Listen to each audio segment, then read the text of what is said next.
This is my JANK RAID. 4 external NVMe drives, all running over Thunderbolt 4, plugged into my Mac. No RAID box, no NAS, no Thunder Bay Tower. Just chaos and a dream. And the wild part? It actually works.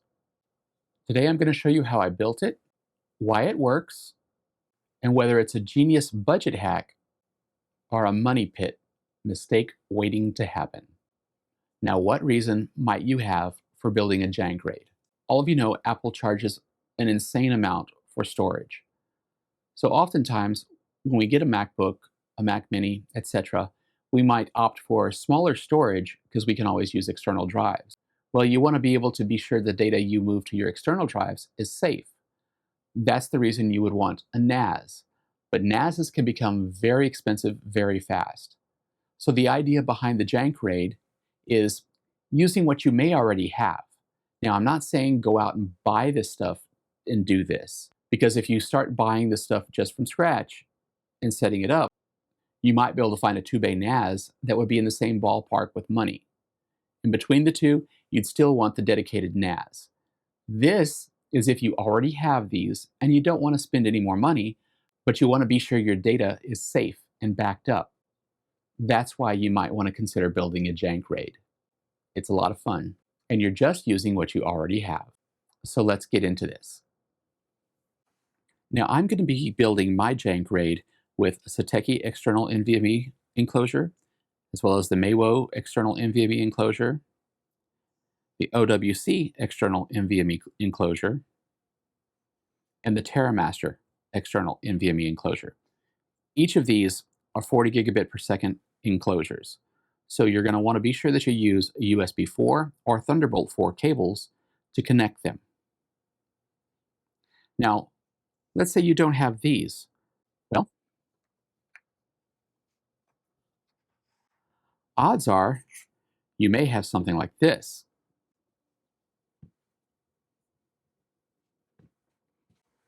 And if you have something like this will work too. Now I'm going to show you how to set it up using these. I'll show you the finished product using my external enclosures. So you can have kind of a look at both.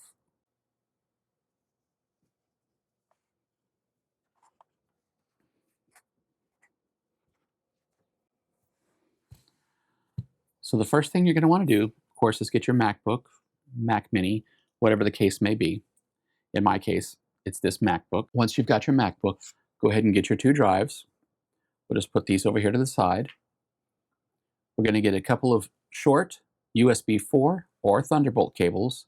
These are just USB 4. This is a MacBook Air, so I only have 2 USB-C ports. They are both Thunderbolt. So you want to plug in each of the cables here on the side.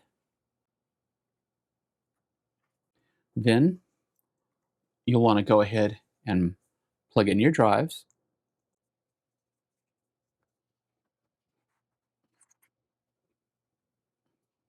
I'll try to move this, get it more in frame here. So we've got our 2 drives. Okay, so once we have the disks connected, we're going to want to open Disk Utility so we can go ahead and get these RAIDs created.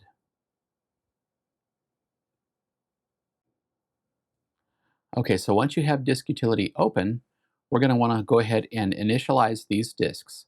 So first, let's go ahead and click on one of them, and we're going to click Erase. We're going to give it a name, and I want to show you how to make the RAID 0 first. That's our fast drive, our scratch drive. Give it a name. I'm just going to call it RAID 1. We're going to want to use APFS and erase. Now some of this is redundant, and you're going to see why in just a moment. Okay, that disk is ready to go, RAID 1. We have to do the same thing to this next disk.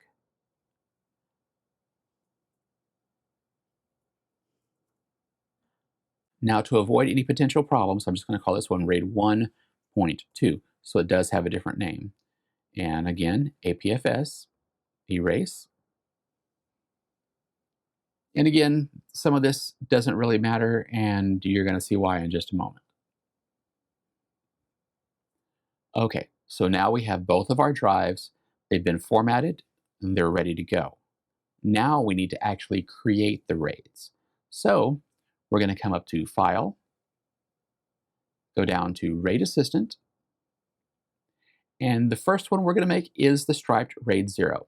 This one splits your data across both disks. There's no parity, but speed is the objective here.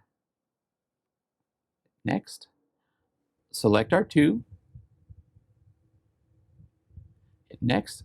Now we have to give it a title. So here's where I'm going to type in RAID 0. Obviously, I made a mistake previously with RAID 1 and RAID 1.2. Again, that's on purpose, just to show you that you give it its real name here.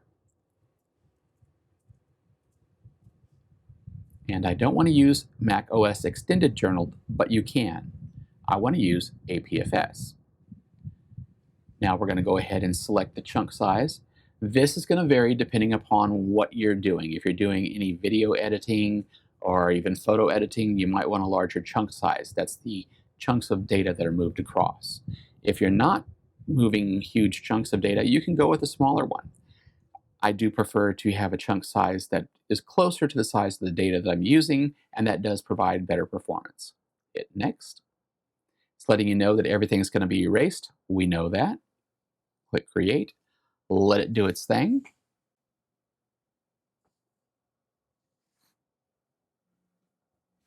And the RAID's been created successfully. So now we can see RAID 0. It has 2 disks. Each one is 1 terabyte. So we have a total of 2 terabytes on one volume. And you can see it over here on the desktop as well.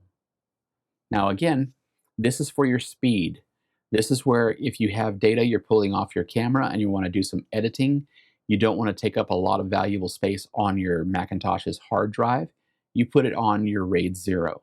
You can edit off of that. It does provide a good speed boost. Now, it does not provide any redundancy. If one of these drives fails, that's it. It's done. You lose all your data. But we don't want that to happen. So in our JANK RAID, we're going to also create a RAID 1, which is a mirrored drive. I'm going to show you using these same 2 external drives as well. So let's go back into the RAID 1. And all I need to do this time is just hit Delete RAID, and it's warning me that it's going to erase. I'm going to go ahead and let it erase. Okay, it has finished. Now we've got, again, 2 uninitialized disks. But all we need to do, go to File, RAID Assistant.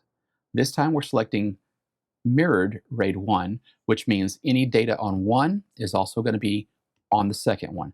If one fails, the data is still secure on the other one.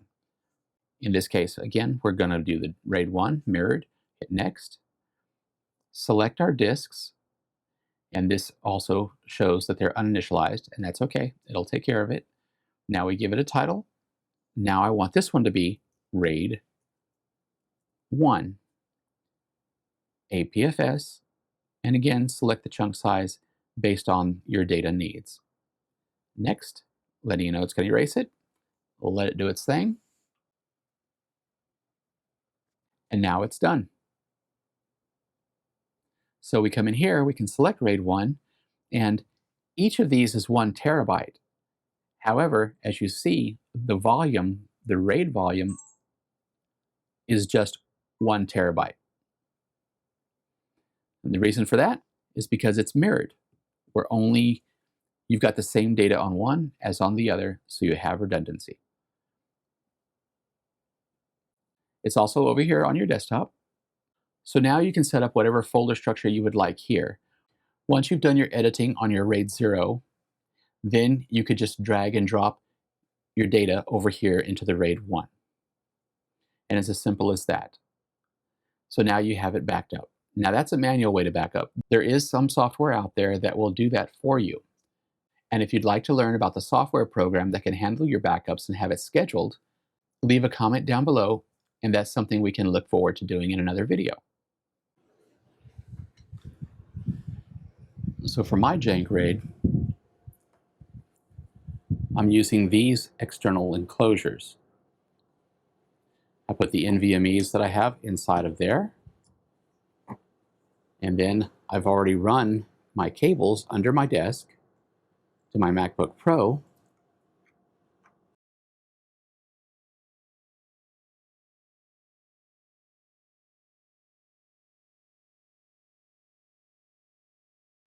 But once we see that they're connected, we still want to go ahead and verify in Disk Utility that everything is showing up the way it's supposed to.